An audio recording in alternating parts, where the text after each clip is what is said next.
Soal nomor 6. Pengamalan dari sila Pancasila yang melambangkan tempat berlindung yang teduh dan aman diantaranya adalah dengan sikap titik-titik-titik. A. Menempatkan kepentingan bersama sebagai tujuan utama melalui musyawarah untuk mufakat. B. Bangsa Indonesia merasa dirinya sebagai bagian dari seluruh umat manusia. C. Menjunjung tinggi nilai kekeluargaan dan menghargai hasil karya orang lain. D. Ikut serta dalam kegiatan gotong royong membangun jembatan desa. E. Menempatkan kepentingan bangsa dan negara di atas kepentingan pribadi dan golongan. Penjelasannya sebagai berikut. Sila Pancasila yang melambangkan tempat berlindung yang teduh dan aman adalah sila ketiga, yaitu berlambangkan pohon beringin. Jadi teman-teman harus memilih pilihan jawaban yang sesuai dengan sila ketiga. Untuk pilihan A, itu sesuai dengan sila keempat, yaitu musyawarah untuk mufakat, kata kuncinya. B, sesuai dengan sila kedua, umat manusia, kata kuncinya. C, sesuai dengan sila kelima, kata kunci menghargai hasil karya orang lain. D, sesuai dengan sila kelima, dengan kata kunci ikut serta dalam kegiatan gotong royong. Pilihan E, sesuai dengan sila ketiga, yaitu dengan menempatkan kepentingan bangsa dan negara di atas kepentingan pribadi dan golongan. Ini menandakan Anda mempunyai sikap nasionalisme yang berarti persatuan Indonesia. Jadi, jawabannya adalah pilihan E. Berikutnya, soal nomor 7. Minggu 13 Mei 2018, Gereja Katolik Santa Maria menjadi sasaran bom.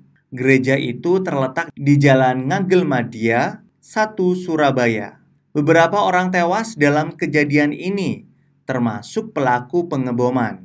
Pertanyaannya, berikut ini merupakan tindakan yang dapat dilakukan agar kejadian tersebut tidak terulang kembali, kecuali titik-titik-titik. A.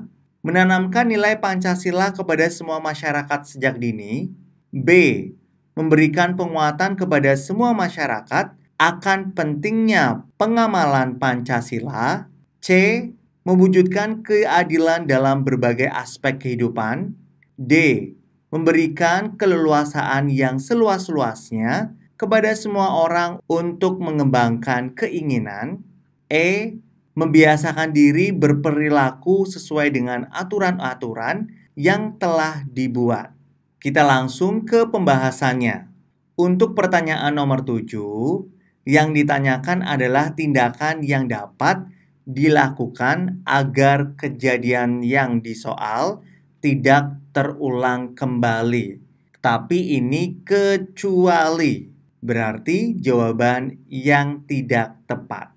Untuk jawabannya, soal nomor 7 berada di pilihan D. Memberikan kekuasaan yang seluas-luasnya kepada semua orang untuk mengembangkan keinginan. Soal berikutnya, soal nomor 8. Indonesia merupakan negara yang beragam, baik suku bangsa, budaya, adat istiadat, ras, dan sebagainya. Akan tetapi, terkadang keragaman suku dapat menimbulkan terjadinya konflik antar etnis. Dampak konflik antar etnis yang paling merugikan bagi persatuan dan kesatuan adalah titik-titik-titik. A. Meningkatkan solidaritas sesama anggota kelompok yang mengalami konflik. B. Terjadinya keretakan hubungan antar kelompok yang bertikai. C. Terjadinya kerusakan harta benda dan hilangnya nyawa manusia. D. Adanya perubahan kepribadian pada individu, misalnya timbul rasa dendam. E. Menimbulkan dominasi, bahkan penaklukan salah satu pihak yang terlibat konflik. Penjelasannya seperti ini.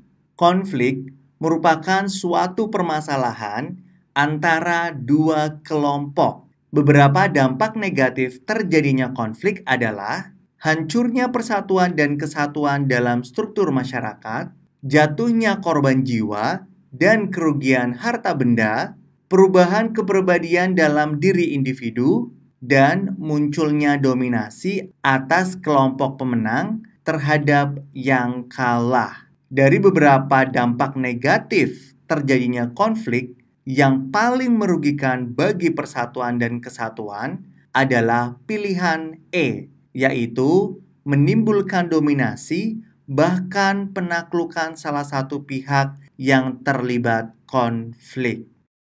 Selanjutnya, sebelum merdeka, bangsa Indonesia telah melewati masa perjuangan yang begitu panjang. Banyak hal yang dikorbankan untuk meraih kemerdekaan bangsa. Bangsa Indonesia memproklamasikan kemerdekaan pada tanggal 17 Agustus 1945. Sejak saat itu, Indonesia telah mencapai kemajuan dan mampu berdiri tegak di hadapan bangsa-bangsa lain. Pengikat suatu negara untuk dapat berdiri tegak di hadapan bangsa-bangsa lain di dunia, seperti informasi di atas adalah titik-titik-titik. A. Semangat persatuan dan kesatuan. B. Keanekaragaman suku dan budaya di Indonesia. C. Memegang teguh prinsip nasionalisme dan primordialisme. D.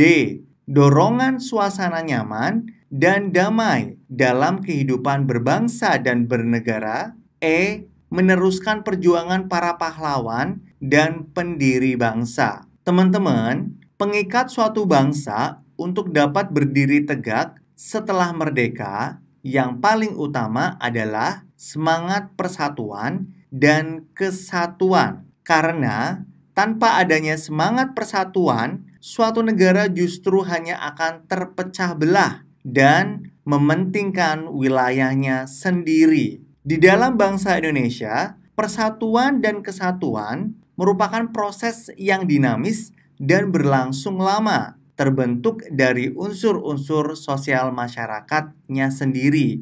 Contoh, dari kegiatan gotong royong, perasaan senasib sepenanggungan, dan kekeluargaan. Jadi, dari penjelasan aku, bisa kita simpulkan untuk jawaban soal nomor 9 adalah A. Semangat, persatuan, dan kesatuan. Soal terakhir yaitu nomor 10. Berikut ini merupakan contoh ancaman Indonesia dalam pertahanan dan keamanan adalah titik-titik-titik. A. Oligarki pada era Orde Baru melalui dinas baru, konglomerat, dan kapitalis kroni. B. Indonesia dibanjiri oleh barang-barang dari luar negeri sehingga produk lokal terdesak. C. Semakin memudarnya nilai-nilai keagamaan dalam kehidupan masyarakat. D.